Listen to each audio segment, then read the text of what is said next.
थोड़ी ही देर में हम अपने पैनल की शुरुआत करेंगे। तो ये तमाम वो चेहरे हैं जो भोपाल के विकास के लिए काम कर रहे हैं।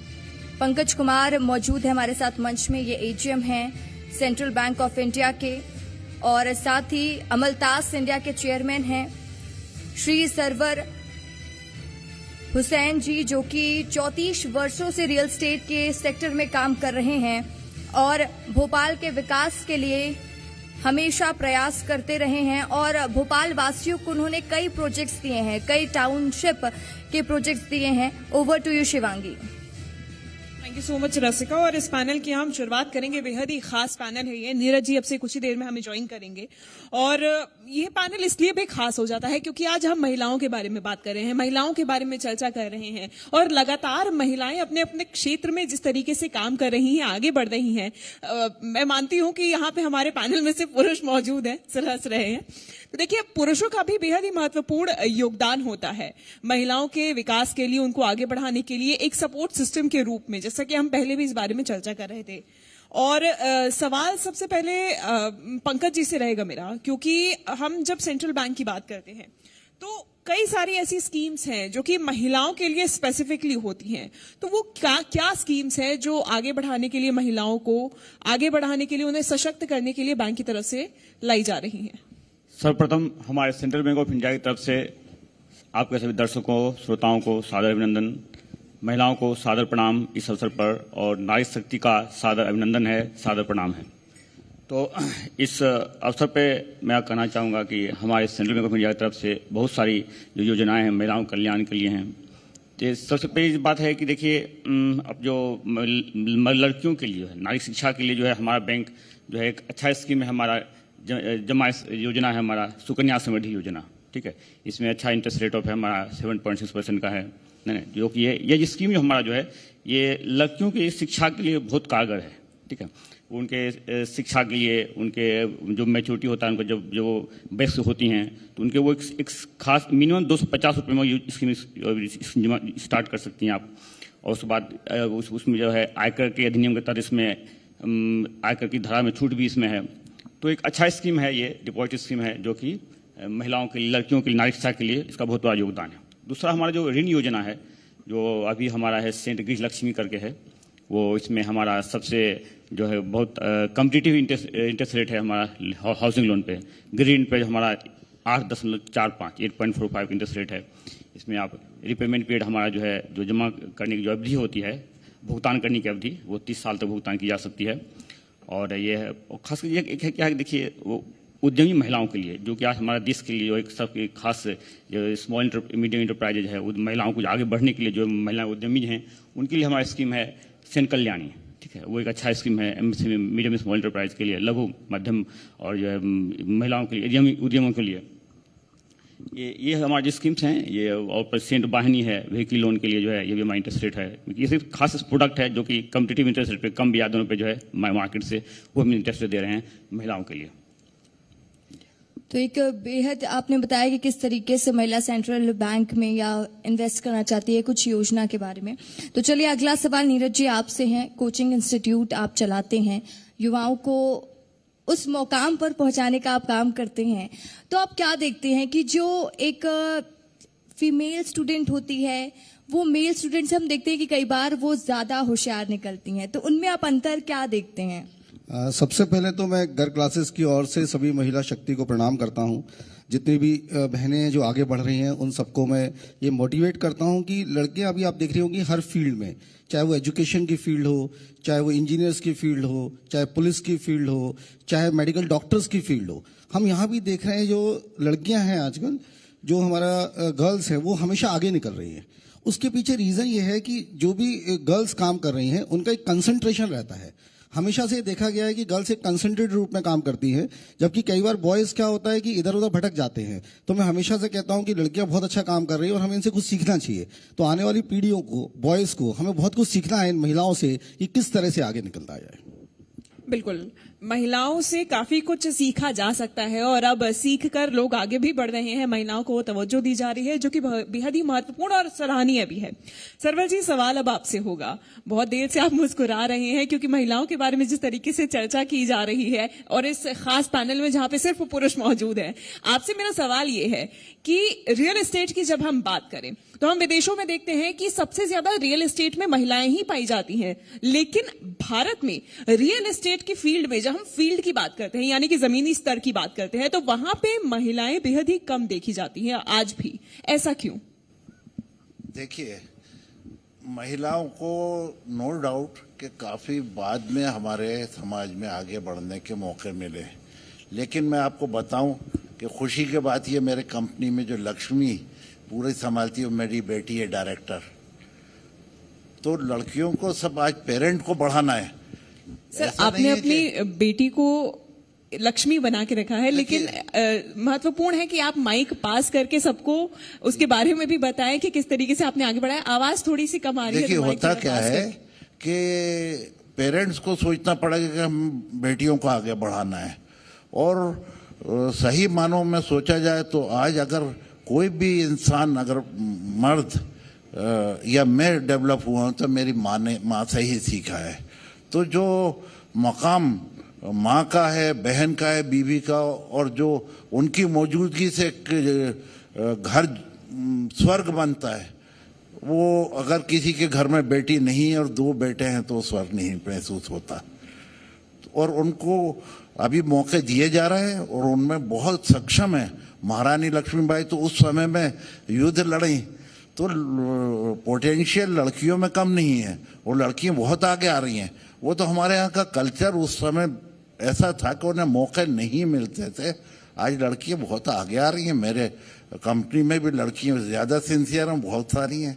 तो लड़कियों को आना चाहिए, उनको खुद बढ़ना चाहिए और बढ़ेंगी, और लड़कों से ज़्यादा अच्छा काम करती हैं वो, उनमें पोटेंशियल ज़्यादा। अगर कोई सर्विस वुमेन है तो वो घर भी संभालती है और जॉब भी करती है। इतना आदमी कभी कर नहीं सकता। दिन भर ऑफिस से जाकर थक जाता है, उसे सब चाहिए बैठे बैठे, हर चीज़ मांगने लगता है, और वो सर्विस करके आती हैं और सब प्रोवाइड करती हैं। तो एक आम जो मिडिल क्लास फैमिली में ये कल्चर है। तो नो डाउट जो बेटियों में और बहनों में और बच्चियों में जो पोटेंशियल वो हम लोगों में नहीं है सर। और क्या तारीफ करूं मैं। और सही बात बताऊं तो अगर मेरी कंपनी इस मुकाम पर है तो उसमें भी लेडी का हाथ है। वो आपने जैसे कहा था, खड़े होकर, आपके हर कामयाब शख्स के पीछे एक लेडी होती है। तो वो एक कहावत जरूर है, लेकिन ज्यादातर अगर लेडीज का कोऑपरेशन नहीं हो तो आदमी फिर वो छोटे छोटे कामों में लग जाता है। वो अगर आपको काम में भी घर के देखें और साथ में आपके प्रोफेशन में भी करें। और मेरी मिसेस तो आर्ट की थी, उनको शौक होना चाहिए बच्चों आप लोगों में, नए नए सब्जेक्ट पढ़ने का, नई नई चीज़ें सीखने का। उन्हें छोटा सा डिप्लोमा करा एक ये अपना इंटीरियर का, और बेस्ट इंटीरियर कर रही हैं वो। मेरे बड़े बड़े ऑफिस का इंटीरियर वो करती हैं। तो आप लोगों में पोटेंशियल है। आप लोग हमसे छोटी नहीं है, आप लोग बड़े हमसे। बिल्कुल। और सर, आपने जैसा कि कहा कि लड़कियां ज्यादा सिंसियर होती हैं काम में, और ऑफिस में तो होती हैं, मैं भी इस बात को मानती हूँ, क्यों शिवांगी। तो चलिए अगला सवाल पंकज जी आपसे है कि ग्रामीण महिलाओं के उत्थान के लिए सेंट्रल बैंक किस तरीके से काम कर रहा है? देखिए, सेंट्रल बैंक ऑफ इंडिया 1911 से पिछले विगत 111 वर्षों से इस देश की आर्थिक प्रगति में एक अविस्मरणीय योगदान दे रही है। हमारी जो योगदान है जिस देश के आर्थिक क्षेत्र में और खास ग्रामीण क्षेत्रों में, ये एक स्वयं सहायता समूह जो है इस वर्ष जो है 190 करोड़ का हमें लोन डिसबर्स हुआ है हमारे बैंक के द्वारा, और इससे एक 12,900 से अधिक जो है जो ग्रुप हैं उसमें लाभान्वित हुए हैं, और इसके माध्यम से 90,000 से अधिक महिलाओं का जो है आर्थिक जो है विकास हुआ है इनसे। ठीक है। और साथ ही इसके साथ साथ जो है हमारे जो है आरसीटी प्रोग्राम चलता है, प्रशिक्षण केंद्र है ना, ग्रामीण स्वरोजगार प्रशिक्षण केंद्र जो होता है आरसीटी, वो हमारे 20 जगहों पे कार्यान्वित हैं इस मध्य प्रदेश छत्तीसगढ़ में। और इसके साथ साथ जो है 22 हमारे जो है एफएलसीसी केंद्र होते हैं, जो कि मतलब ऋण परामर्शदात्री केंद्र जो है, और जो हम जो फाइनेंशियल लिटरेसी जो होता है, आर्थिक जो हम सिखाते हैं किस तरह से आप जो है व्यवसाय कर सकते हैं, अपना किस तरह से व्यवसाय को उन्नत कर सकते हैं, किस तरह का आप जो अपना ऋण में सहयोग, बैंक सहयोग कर सकता है आपको, किस तरह कहाँ तक आप ऋण ले सकते हैं। तो ये हमारा जो योगदान इस देश के ग्रामीण महिलाओं के लिए और ग्रामीण क्षेत्र के लिए हमारा कंट्रीब्यूशन चल रहा है। और बेहद ही महत्वपूर्ण ये योगदान है, क्योंकि कहा जाता है कि किसी दिशा में आप अगर चल रहे हो तो उसमें गति कम मायने रखती है, सफलता प्राप्त करने के लिए दिशा ज्यादा मायने रखती है, और वो दिशा दिखाने का काम आप कर रहे हैं, क्योंकि आप सही दिशा में जाएंगे तभी आपकी गति भी मायने रखेगी। अदरवाइज अगर आप गलत दिशा में जा रहे हैं, आपको पता नहीं है कि आपको कहाँ पहुंचना है, कैसे पहुंचना है, तो वो गति महत्वपूर्ण नहीं होती है उतनी। बात करेंगे नीरज जी आपसे, क्योंकि लंबे समय से आप शिक्षा के फील्ड से जुड़े हुए हैं, और शिक्षा के क्षेत्र में आपने देखा होगा कि वक्त के साथ साथ शिक्षा का स्तर भी बदला है। पहले एजुकेशन के सेक्टर में माना जाता था कि जो कोचिंग क्लासेस होती हैं वो कमजोर बच्चे जाते हैं, कोचिंग क्लास जाना मतलब ऐसा होता था कि अच्छा ये बच्चा कमजोर है तभी कोचिंग क्लास जा रहा है। लेकिन आज के युग की बात करें तो कोचिंग क्लास एक अनिवार्यता हो गई है, मतलब कि 9वीं 10वीं से ही बच्चे आईआईटी की तैयारी करने लगते हैं। कई सारे कोचिंग सेक्टर्स तो मतलब 6ठी से ही इसकी तैयारी कराते हैं। तो कोचिंग क्लास का आज के युग में एजुकेशन में क्या योगदान है, क्या महत्व है? जी बिल्कुल, आपने सही कहा। जब मुझे याद है अपने टाइम का, तो हम लोग कोचिंग वो बच्चे जाते थे जिनको बहुत कम आता था, हमेशा कोचिंग को छुपाया जाता था कि अच्छा नहीं है। लेकिन आज के युग में हम देखेंगे तो स्कूल के बाद फर्स्ट चॉइस जो है वो कोचिंग है। बल्कि अभी हम जो देख रहे हैं नई चीजों में कि बच्चा स्कूल बाद में पसंद करता है, पहले कोचिंग को पसंद करता है।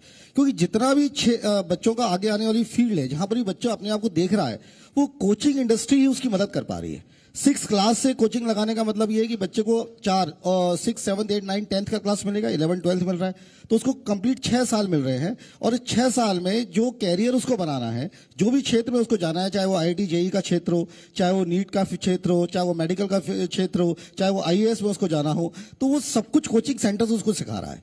एक्चुअल में क्या हो रहा है कि आजकल जो स्कूल्स हैं वो एक शिक्षा तो दे रहे हैं, स्कूल्स में ओवरऑल एक्टिविटीज तो बच्चों की बहुत अच्छी हो रही हैं, लेकिन जो कंपटीशन का क्षेत्र है जिसमें बच्चों को स्कोर करना 98%, 99%, 99.6%, उसको सब्जेक्ट को इतना डेप्थ नॉलेज वो स्कूल से नहीं मिल पा रहा है, कहीं ना कहीं ऐसा हमें लग रहा है। इसीलिए जितने भी बच्चे हैं वो एक कोचिंग को बहुत हद तक पसंद कर रहे हैं, और कोचिंग से उनका ओवरऑल डेवलपमेंट भी हो रहा है। पेरेंट्स भी इस बात को लेकर खुश है कि हमेशा चिंता में रहता है कि बच्चों को एक अच्छी कोचिंग मिल जाए। एक अच्छी कोचिंग मिलना और एक अच्छा शिक्षक मिलना बहुत ही मेहनत का काम है उसे ढूंढना, और यहाँ पर ये मिल जाते हैं अच्छे गुरु और अच्छे शिक्षक। आप मान के चलें कि बच्चे का भविष्य जो है बहुत ही शानदार और उज्जवल रहता है। बिल्कुल सही कहा आपने कि अगर आपको गुरु अच्छा मिल जाए तो आपकी दिशा मजबूत हो जाती है, आप आगे आसानी से बढ़ पाते हैं। तो अगला सवाल आपसे है मेरा कि लगातार आप भोपाल वासियों को कई टाउनशिप प्रोजेक्ट की सौगात दे चुके हैं, आगे क्या कुछ प्लानिंग है और कुछ प्लानिंग चल रही है, नया टाउनशिप आने वाला है या किस तरीके से काम हो रहा है?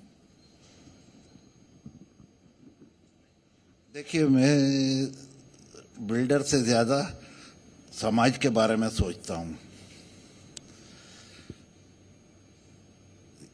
क्योंकि समाज में मैं खुद भी एक काफी शुरू में सेंट्रल गवर्नमेंट में बहुत सीनियर पोस्ट पर काम करा है, तो इंसिडेंटली इस प्रोफेशन में एंटर हुआ। जबकि मैं 3rd पीढ़ी है भोपाल के डेवलपमेंट में। मेरे दादाजी ने यूपी से आके यहाँ पर काम शुरू करा था बिल्डर एंड कॉन्ट्रैक्टर का, फिर फादर ने काम करा और मैं वाइट कॉलर जॉब पसंद करता उसमें चला गया। लेकिन जब मैंने देखा कि कोई भी मकान, पहले तो जब मकान बनाया तो अपनी तनख्वाह से और अपनी अर्निंग से, तो मुझे लगा कि ये एक टफ काम है अपने पैसों से मकान बनाना, और चाहे वो बड़ी पोस्ट पर हो चाहे छोटी पोस्ट पर, वो अपर मिडिल क्लास हो जाएगा। तो मैंने जो टारगेट करा था हमेशा जब एंटर हुआ इस फील्ड में, तो मेरे जितने भी प्रोजेक्ट रहे वो हायर मिडिल क्लास और middle class and lower middle class के करे। और लगभग इतने बीच में मैंने जो 50 प्रोजेक्ट करे होंगे 1989 से शुरू करा था ये काम। जब नया नया भोपाल में बिल्डरशिप का चलन चला था, उससे पहले बीडीए हाउसिंग बोर्ड आवास समस्या सुलझाता था, वो पूरा नहीं कर पा रहा तो बिल्डर्स डेवलप होना शुरू हुए थे। तो मेरा कोशिश ये रही कि ऐसे मकान दूं जिसमें सर्व सुविधाएं हों, मिडिल क्लास को मिले, और वही करता चला हमेशा। और आगे भी ये है कि अच्छे प्रोजेक्ट दे रहा हूँ, और प्रोजेक्ट्स के बारे में बात नहीं करें, वो बिल्डर बहुत करते हैं, यहाँ सेल्समैनशिप करने नहीं आया हूँ, कोई अच्छी और बात पूछते हैं तो पूछिए। कई सारे ऐसे सवाल हैं, लेकिन उसके बारे में विस्तार से चर्चा करेंगे हम आगे। लेकिन अब सवाल एक छोटा सा ही है कि अगर महिलाओं की हम बात करें तो महिलाओं के लिए लगातार आप काम कर रहे हैं, और जैसे कि आपने बताया कि आपके ऑर्गेनाइजेशन में भी महिलाएं ही हैं जो सब आगे ले जा रही हैं। बीते कई वर्षों से 34 साल से ज्यादा का वक्त आपको इस रियल एस्टेट के क्षेत्र में हो गया है। क्या डिफरेंस पाते हैं, क्या अंतर पाते हैं तब में और अब में? कैसे आपने समय को बदलते हुए, रियल एस्टेट के क्षेत्र को बदलते हुए देखा है? जी, ये ज़रूर है। भोपाल को मैंने बहुत तेज़ी से बदलते हुए देखा। जब वो शुरुआत थी तो बिल्डरशिप नहीं थी, फिर मकान बनना शुरू, उस टाइम लोग अपने हिसाब से एक आध मकान बनाते थे। मध्य प्रदेश में भोपाल और इंदौर में ही शुरू हुई।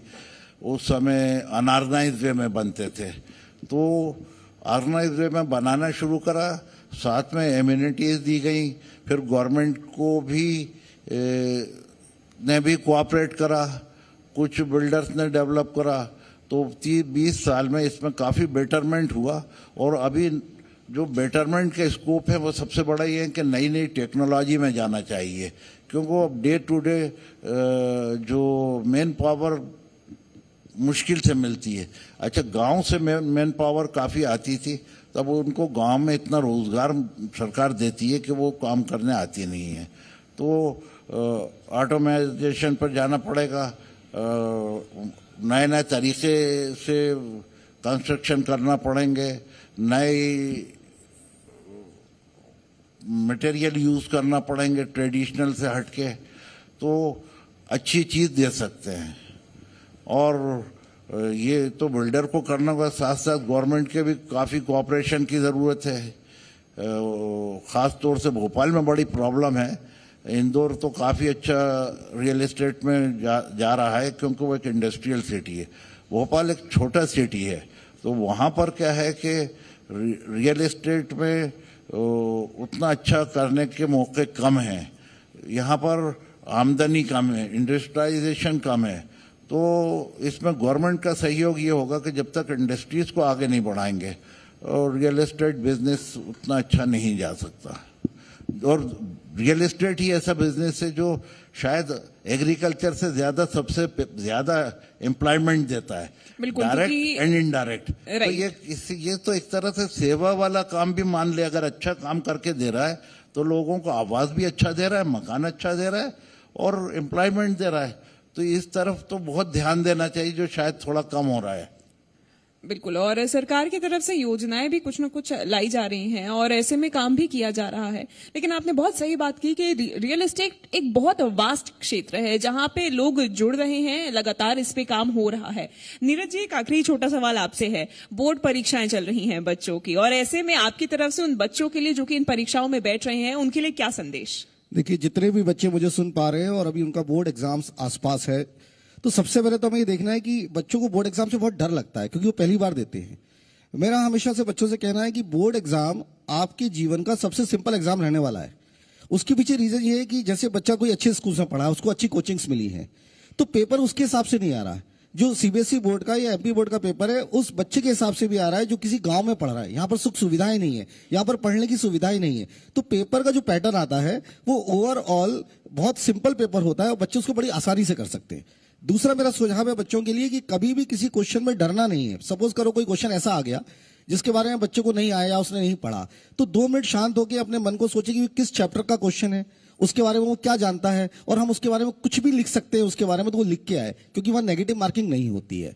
और जितने भी बच्चे विनर्स होते हैं, जो बच्चे हमेशा से ऐसा सोचते हैं कि मुझसे नहीं हो रहा, मेरा उनसे कहना है कि winners don't do different things differently. वो वही चीज करते हैं जो सब लोग कर रहे हैं, लेकिन उसको अलग तरीके से करते हैं।